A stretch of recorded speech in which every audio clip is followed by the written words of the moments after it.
Boston for green affordable housing initiatives and financial opportunities work.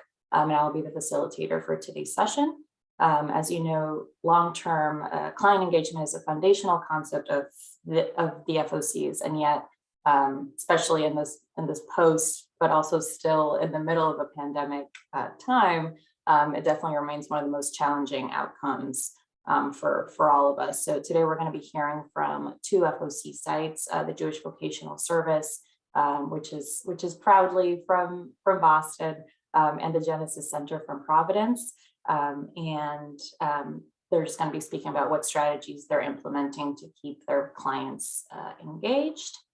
It would probably help if I shared my agenda.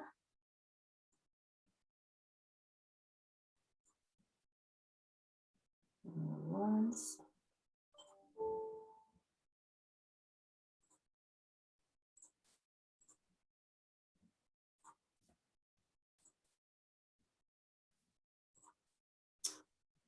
Okay.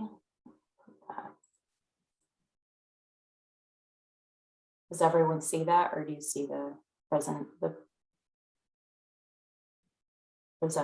mode? No, that's good. Okay. It's hard with the three screens, but all right. So for today's agenda, we just have the speaker presentations. We're going to have a breakout room discussion, and I put the questions out just so they can kind of start to marinate while the speakers are going on, just so we can have a richer discussion in the breakout. So what are some of the major barriers to retention that your site faces? What strategies or incentives have you implemented that are working? What are some of the ways that you build trust with your clients, and how has COVID changed your approach to retention? And then that's going to be followed by a main room discussion just for takeaways, Q&A, and then wrap up. And then hopefully you'll be able to claim some of your time if we end early. Some housekeeping rules: the meeting is being recorded and it will be shared. Please mute yourself if you aren't speaking.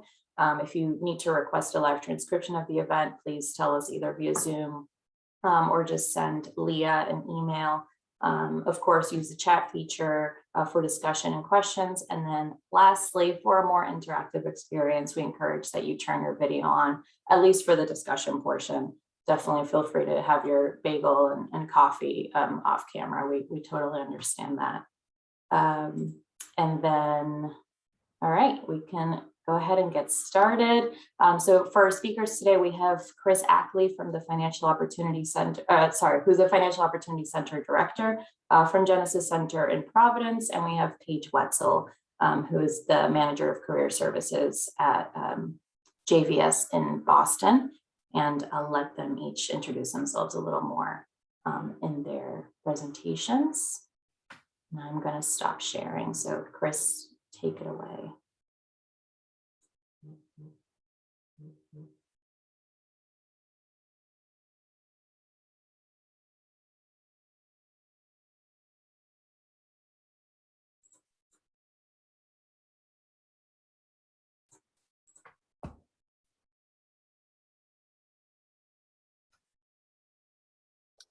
I had to unmute myself, sorry. You'd think we'd have this figured out by now. You would think. I was gonna say something, but. Sure, so before I share my screen, I'll just introduce myself. My name is Chris Ackley. I am the Financial Opportunity Center Director at Genesis here in Providence, Rhode Island. I'm also the financial coach here at our FOC. I started almost 5 years ago now as a financial coach, and have kind of grown into this job with the FOC. And, you know, I have some experience, maybe not as much as some, maybe more than others, sort of in the middle. So I can talk today about what we've learned at Genesis, and, you know, what sort of I see from our FOC site. So I'm going to share my screen.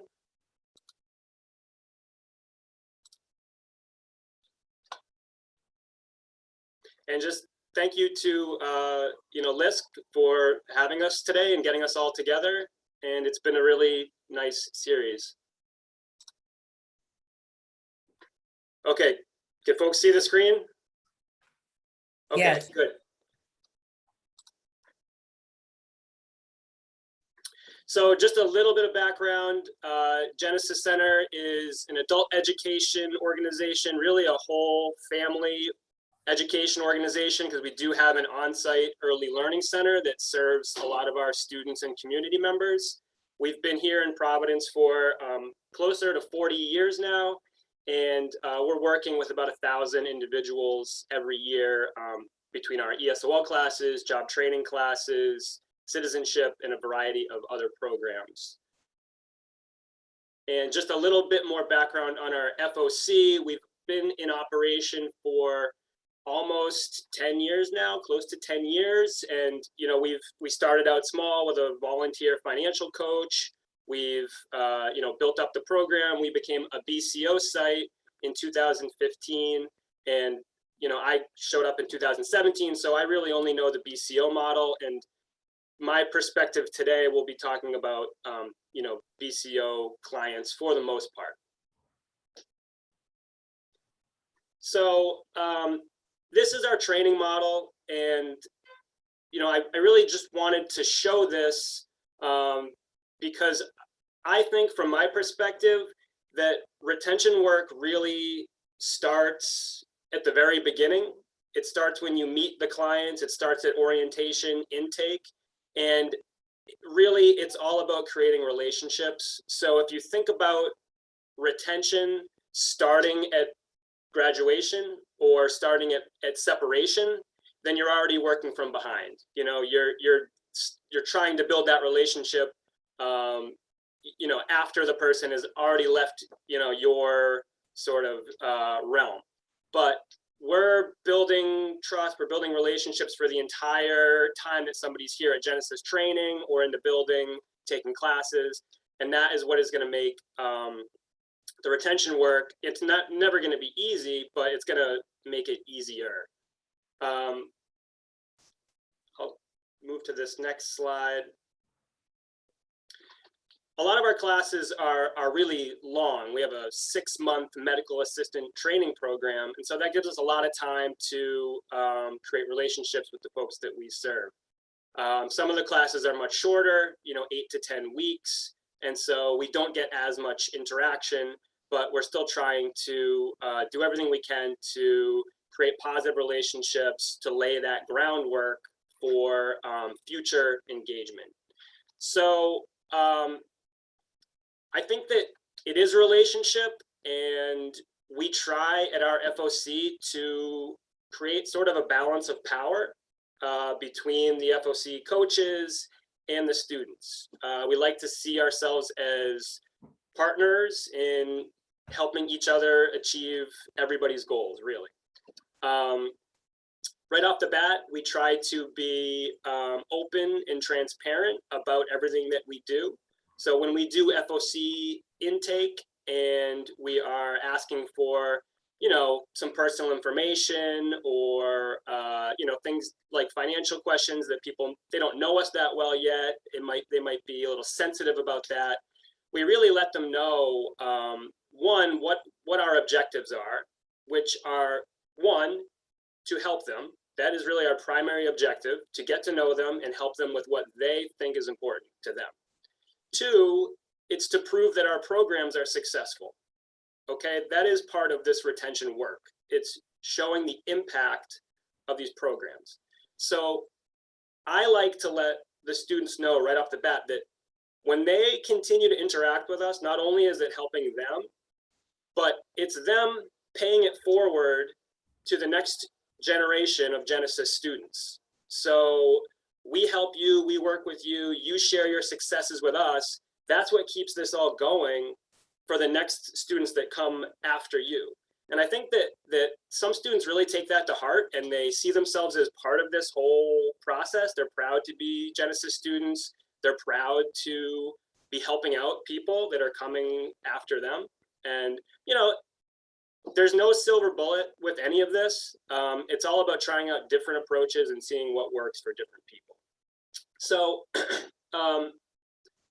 yeah, that is one part right off the bat. Another part is identifying how people like to be contacted and when people like to be contacted. It's about that balance of power. Like, we want to be respectful of your time.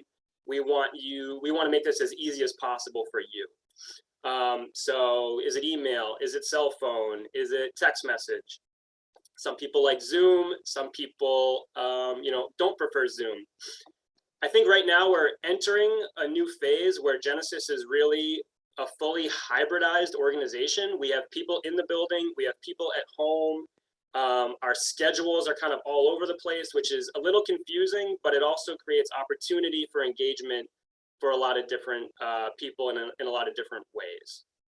So that's all sort of at the beginning of things. I'll talk about something we do at the end of the program, which I see as a bridge between service in program and retention work. So when folks graduate from a program and are sort of ready to leave the building, we have tried to implement a graduate seminar. This does a couple of things.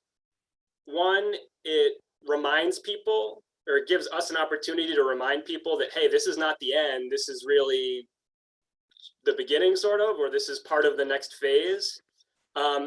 It also helps us to make sure that we have people's contact information correct, because a lot of times cell phone numbers have changed. People might even be using a different email for some reason. It also helps us to check in and make sure that what was important to them at the beginning of the program is still important to them now, in terms of their financial goals, their career goals, any immediate needs that they might have.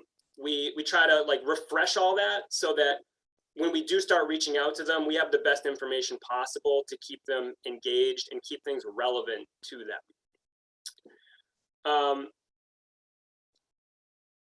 So then when you do start doing outreach, referencing those personal details, I've found has a better callback rate or re-engagement rate than just like a blanket, hey, it's Chris from the FOC, just checking in, let me know if you need anything. Like, we've all done that and copied to save time.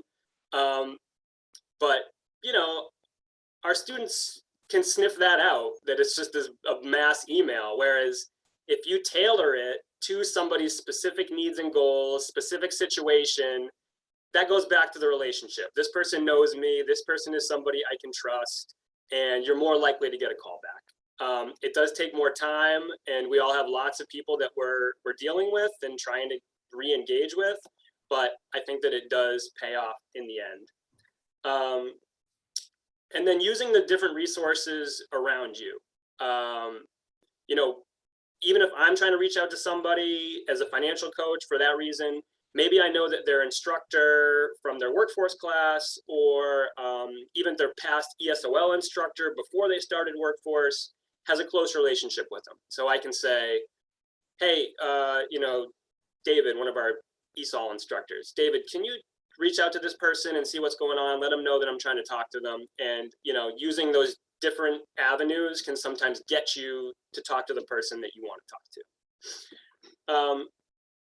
So this is sort of what I would consider the base level. This is sort of tailoring your outreach to try to be as personal and as impactful as possible. I sort of see three levels of engagement, and this is what I would say is number one. Then I'll go to number two, which would be complementary programming that is useful for our students. Now, I think the biggest barrier to engagement retention efforts is that our students are really busy. They might be, they're working families, they might be single parents, they might have a new job that is really a lot for them. So just to say, hey, check in and tell me what's going on might not be worth their time, literally.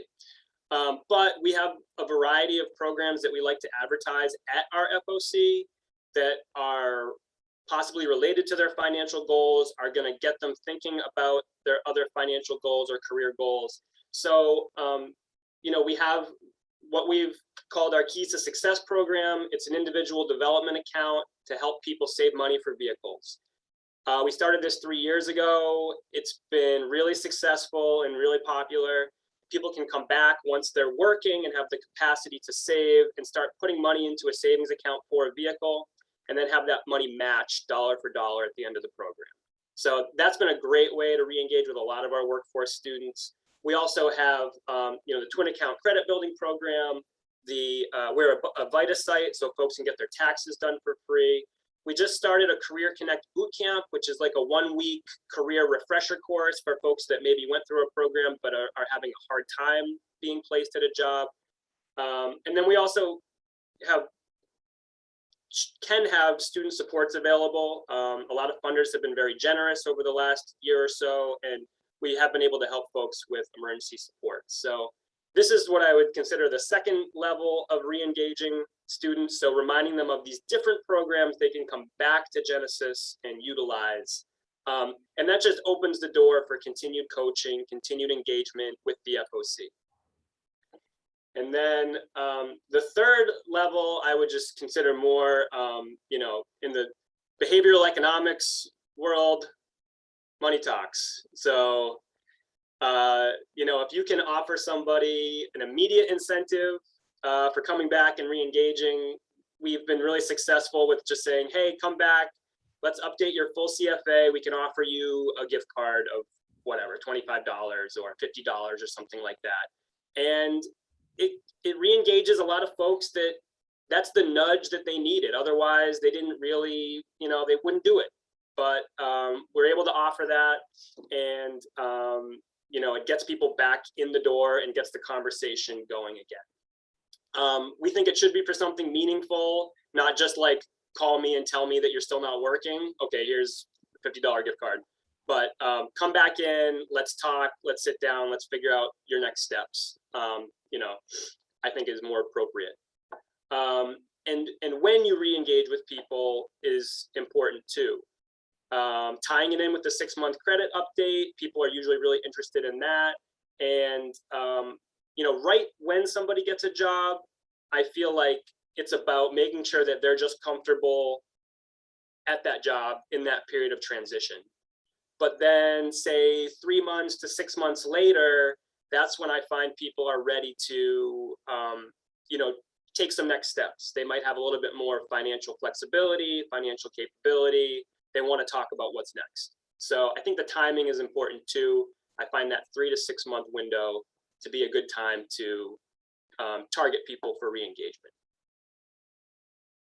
I think that's all I have. So I can turn it over to Paige and see what great stuff's going on at JVS.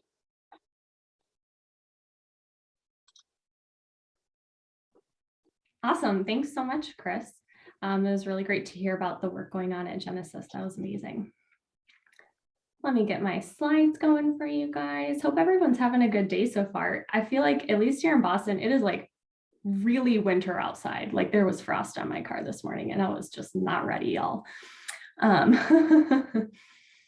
Awesome. So hopefully you're seeing my screen now. I'm really excited to be here to share with you all about what we're doing at JVS. And again, thanks to LISC for convening this time. Great to be part of the regional meeting. So awesome. So my name is Paige Wetzel. I'm the manager of career services in our education department at JVS. And our education department actually includes 2 programs, our adult high school program and our Bridges to College and Careers program. So I'm going to be talking specifically about the Bridges program today. That's where our retention coaching is housed. And I've been at JVS about 5 years now, and have been working within this department the whole time. And so it's great that I can really kind of speak from the beginning of when we've been doing retention. It's awesome. Hopefully share a little bit of our secret sauce with you all. Just a brief overview of what we're up to at Bridges. So our program is really about supporting clients with completing short college credentials that are very specifically linked to a particular career. And then we're helping them transition that college credential into a great job, a growing career field. a quality job, if you will. There's a really big emphasis at JVS right now on quality jobs.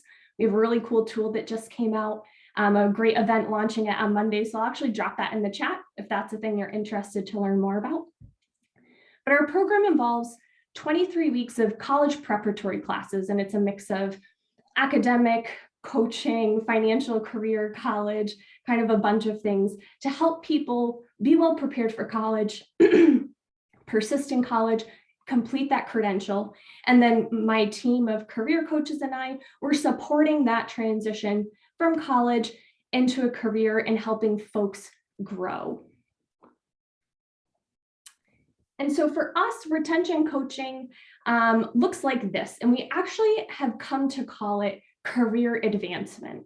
We felt like the naming was just so important for what we were trying to do. We felt like our clients were ready to move beyond just retention. There was an eagerness there for more. And so we wanted to give a name to this portion of coaching that resonated with what the client's goals were. And so we've been terming it career advancement, and it's really about the client's growth, helping them move forward and upward in their careers. I'll use the retention coaching verbiage today, but just to kind of give you guys an idea of just something we're trying out and finding a lot of success with in terms of the verbiage that we're using. And so very similar to what Chris said as well, we have a bunch of different challenges when it comes to staying engaged with folks. And for us especially, the length of the program becomes a challenge. We're talking about 23 weeks of classes at JVS, then about at least 1 to 2 years in college, and then job searching. And then the career advancement retention coaching comes on after that. So this is a long haul. It's no joke, and that's always a challenge. The sheer length of time, no matter how long a program is, keeping folks engaged with that, especially around kind of key transition points, right? When someone's kind of finishing one portion and we're helping them move into that next bit. So maybe between semesters, maybe it's after college graduation. Those are always times when folks might fall through the cracks, or maybe they have to pause. There's something going on in their life where they need to step away for a moment. We understand that because our clients do have full lives. The priorities can change so quickly. And I think that has really been even more so the case during COVID, right? Our clients are facing a variety of barriers, and things in their lives can shift without a lot of notice. And so we have to kind of be flexible and figure out, how do we continue being engaged and supporting this person towards their deeper goals? And I think that that's where that trusting coaching relationship can really come in. I know that's one of the breakout room questions that we'll get to later. But knowing that there's that coach there to respond and to be available just for listening and for guidance and advice can be really helpful. I've kind of broken down our strategy into 3 key ideas that I'll share with you today. So the first is messaging. And very similar to Chris as well, we're firm believers that messaging starts right away in orientation, in the intake process. And we found we actually needed to be really, really clear with folks that they never actually finish our program. It's forever. And that really sets an expectation that they're going to continue to hear from us, right? Then they're not surprised when I'm showing up in their email inbox or a coach is emailing them, right? It's part of the package. They've been messaged it from the beginning. We actually started kind of incorporating this phrase of, you're part of the JVS family now. It's kind of a forever thing. And that really sets a tone for folks knowing that they're going to be hearing from us going forward. And we needed everyone to be on board with that message, not just financial coaches, not just career coaches, but also the instructors. Everyone's singing the same song. We used to have this event, it was called a graduation, that would mark the transition from their JVS classes into college. And we realized that was totally sending the wrong message to folks. And so we changed all of the language around that event. It went from graduation to celebration to this is not the end of your time with JVS and Bridges, but just a new chapter in the relationship, a new phase, a new way that you're going to be interacting with us. And that's become really helpful as we interact with folks at key milestones, especially around those tricky transition moments that I mentioned before. So a second core part of what we're up to is clarity on the benefits. And especially because we've kind of have this theme of advancement, it gets a little bit broader in some ways. And so we want to be really clear with clients about what's the benefit to them? How can they use this to their advantage?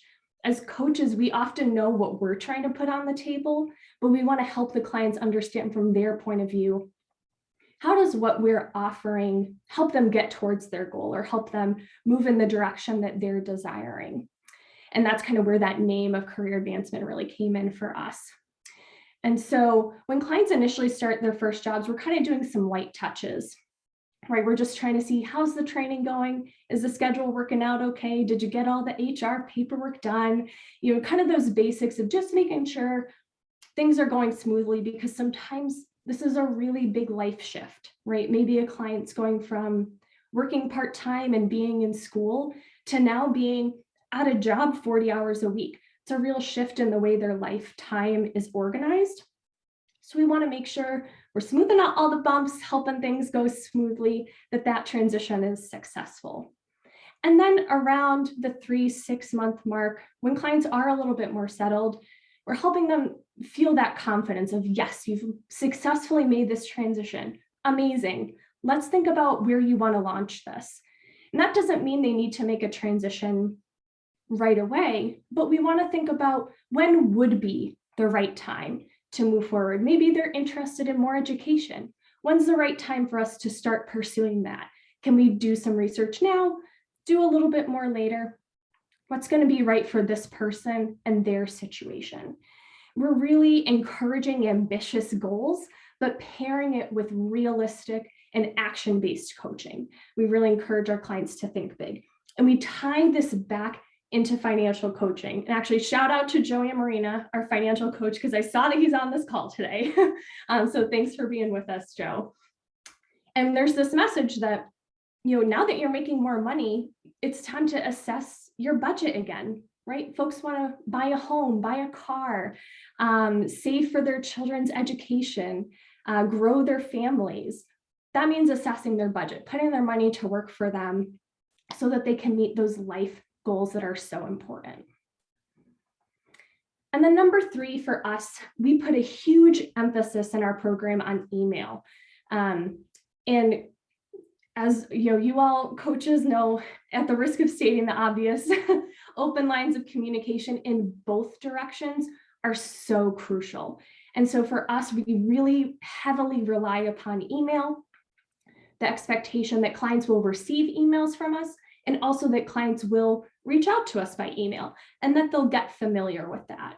And that came through a lot of almost incessant messaging, I think, really consistent on the importance of email, another all hands on deck from all of our teachers, coaches, and staff during those 23 weeks of classes. We actually developed our own in-house curriculum. And we really wanted to focus on core aspects of professional workplace emailing, which also relates to expectations in college, right? How do you format an email? How do you get attachments on an email? Making email signatures, and also even just how often should I be checking my email and what's an appropriate response time? These are things our clients had a lot of different expectations about. And so we could help better prepare them for college, for the workplace, for long-term professional success by talking about this during classes.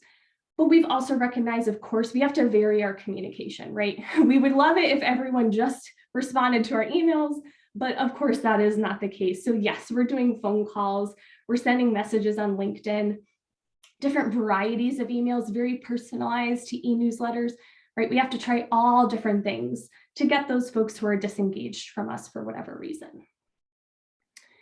And so incentives for us, we kind of don't use the typical incentives. We don't tend to use gift cards as much. That's just kind of in our program.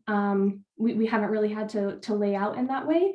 But we kind of think about incentivizing in a different way. And I think this relates really well to what Chris was saying also about how proud clients are to be part of our programs, ours, everyone here, I think, right? And that's true for us at JVS as well. Our clients feel really passionately about the work that the program does as a whole. And so they often want to engage and give back or participate.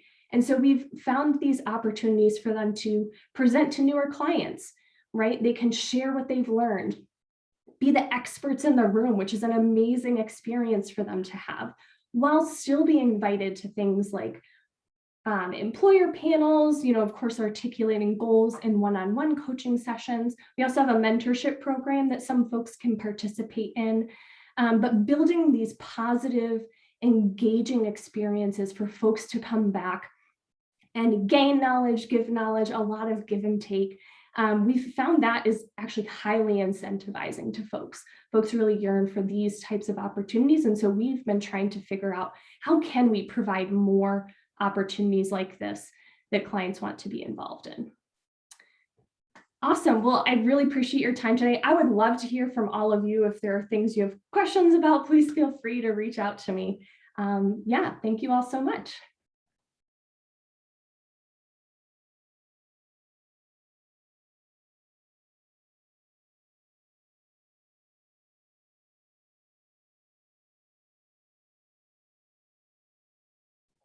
I think you're muted, Silvana.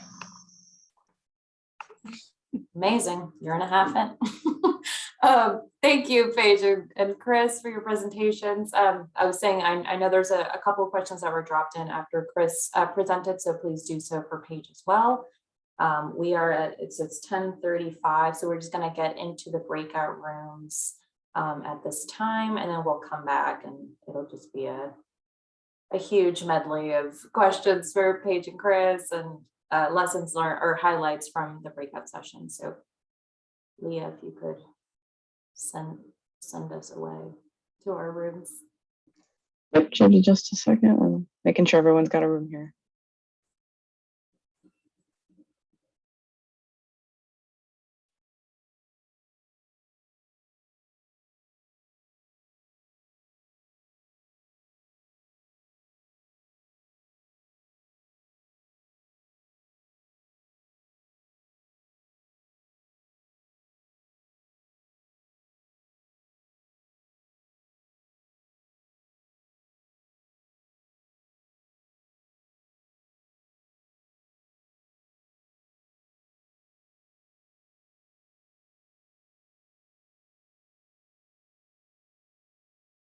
All right, everyone should be going in momentarily.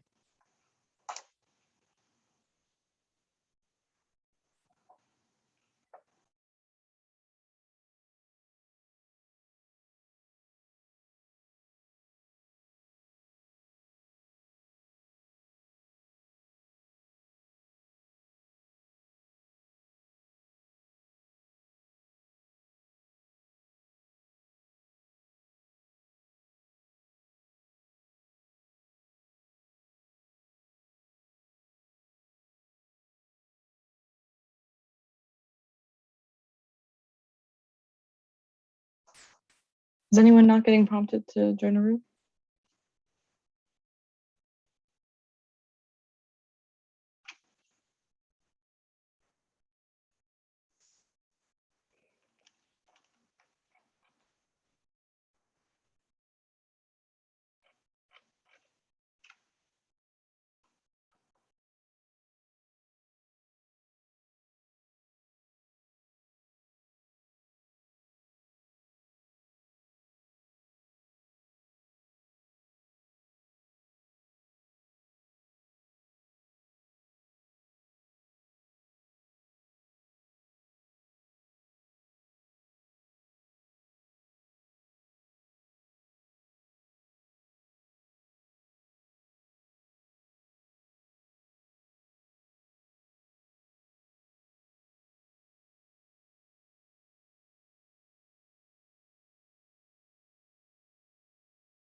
back. Not sure if this is it. We just have a few more coming in from group 3. Should be back in the next 25 seconds. It was a little confusing because I thought we had 4 seconds left and the window came up that we had a full minute. So now I feel bad that I made all of us leave early.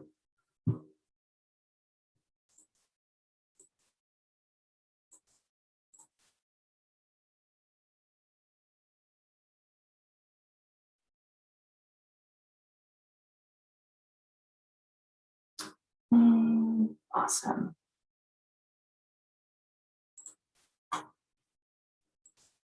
So are there any takeaways or highlights that anyone wanted to share from their breakouts? Or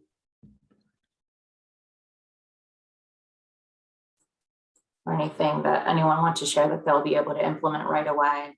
I know the gift card idea was a light bulb for some folks. So if anyone has that funding, that's probably a good incentive.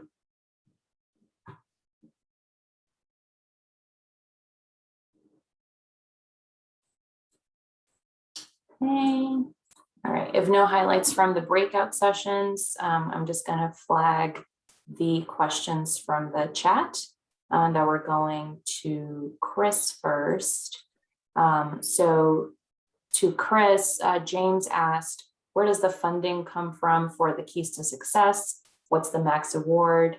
How many participants and how long does it take? What are the results? So just rapid fire questions here. Sure, I can just give a quick overview on the Keys to Success program. So we started this in 2018. We know from lots of experience that transportation is a huge barrier to getting a job and keeping a job, especially good jobs. Here in Rhode Island, public transportation isn't great. A lot of the, family wage jobs are off bus lines, et cetera, et cetera, et cetera. So what we did is we created this plan for a matched vehicle savings program, and then we sent an RFP out to essentially all the local financial institutions that we had contacts with, and we asked them if they wanted to fund this. We got a couple of responses, but we got one great response from a local credit union, and they wanted to partner. They were, 1, going to hold the accounts, and 2, they provided match funding for 10 participants. So that was how we started. This program structure is people can save up between $1,000 and $2,000 over the course of 6 to 12 months. So 6 months minimum timeline, 12-month maximum timeline. And between $1,000 and $2,000, they set up a savings plan where they're going to save the same amount every month. We're trying to create habits of savings and planning around the vehicle purchase. So we have done 25 vehicle purchases. We're in our 3rd cohort, and we've brought on 2 additional financial institutions as partners in the program. It's been really great. We've worked with amazing people. We've had a very high success rate in the program. And also we've seen people getting jobs, improving credit scores, improving net income. We have really great financial outcomes that go along with the program. So it's been a great experience. We're still growing and accepting applications right now. So yeah, I'd be happy to talk with folks about it in more depth, but that's really the overview. One thing, the savings accounts that the folks open up, they're custodial accounts between Genesis and the participant, and it's a one-way account. The money can only go in, it can't come out unless they want to end the program, and then they can get their money back, but they don't get any match. So just to be clear, at the end of the program, your savings are matched dollar for dollar towards the vehicle. So 2,000 becomes 4,000.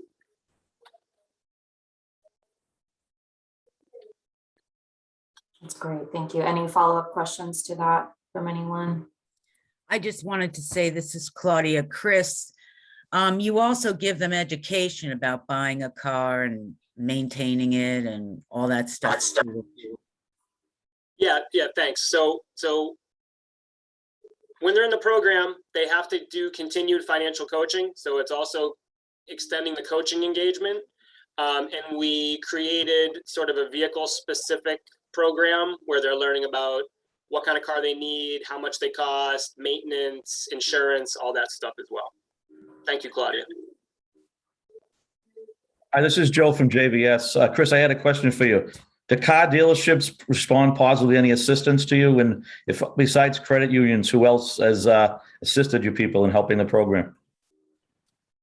You know, I really wanted to get an auto dealer champion on board, and we haven't yet. It's been all philanthropic organizations and financial institutions that have come to the table. Okay. Thank you.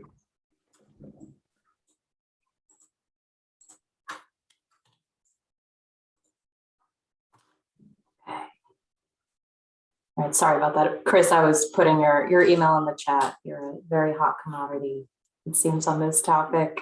And then Paige, I wanted to just go to you. I know you mentioned the job quality forum. I think I put the right link, but if you wanted to give a little bit more info on that, and for folks to register if they'd like. Absolutely. I like am obsessed with this job quality tool. Like, I really believe it has the potential to change the way that workforce development organizations go about what we do. So basically, a couple of years ago, a couple folks and we sat down and we started thinking about what would it look like to have a survey that assesses job quality. Right, we can get data on the Bureau of Labor Statistics websites or from IRS around wages, but often that's very national focused and also very kind of specific data points. And we were interested, what would it look like to gather qualitative data around 5 key pillars for job quality? So wages, scheduling, benefits, supportive work environment, and access to career ladders. So we developed this survey that employers take where they tell us for a specific job in their organization, kind of these different questions around these 5 pillars. And so it goes into a database and it serves as a benchmarking tool. And so employers will get anonymous data back about how they stack up against 5 other employers locally that are offering the same job that this employer is offering. So they get real live data about how maybe their wages are right in the middle, but their benefits are at the bottom of the pool, but maybe they have greater flexibility than another employer. So it's a really interesting tool, one, in terms of outreach to employers, right? Is this employer offering a job that is good for our clients? And then also thinking in terms of a client's unique situation, right? Maybe there's a client who needs more flexible scheduling than they do higher wages. And so there's potentially a way where coaches could go in and look at this tool and search for and sort for employers that have really high rankings in the flexible scheduling category. So it's dual focused, right? It can be helpful for clients, working with clients, coaching around a particular job that's going to be a good fit, but also as an organization for doing employer outreach, right? Deciding, is there a threshold for an employer who is offering a low quality job? Like, are we going to be willing to work with you? Do we feel comfortable putting our clients into jobs like the one that you're offering? And so this tool is really cool. It's going to get previewed in the event on Monday. If folks have any questions, I'd be happy to answer them, but it's really, really innovative and could go so many places from here. So would love to talk more. Yeah, I might actually take you up on that and pick your brain, just because since we have a bridge to green jobs workforce idea, where that's definitely one of the main factors is how do we get folks into jobs that aren't only like paying well, but that they actually enjoy. So I'll definitely be at the forum on Monday, and thank you for sharing more. Any more questions? I put Paige's email in the chat as well, if anyone wants to reach out to her.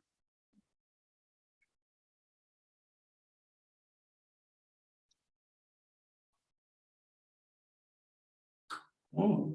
I think everyone wants 25 minutes back. I think, are we good? All right, I think we will wrap up here. Thank you all so much for attending the client. Oh, just kidding. Yeah, some folks have to leave for other meetings or prepare. So thank you all so much for attending our fourth session. And we hope to see you on Tuesday for the DEIJ session as well. That's all. Ivana, I'm Yeah. putting a survey in the box. Oh yeah, please. Yeah, and please also share. So Claudia's gonna share a survey as well, just so we'd love to hear from you and see how we can make the next session better, or if you had any feedback for today's session as well. And I think that's it. Thank you, everybody. Thank you, Paige and Chris, for presenting today. I hope everyone had a good breakout and session overall. Bye-bye. Thank you.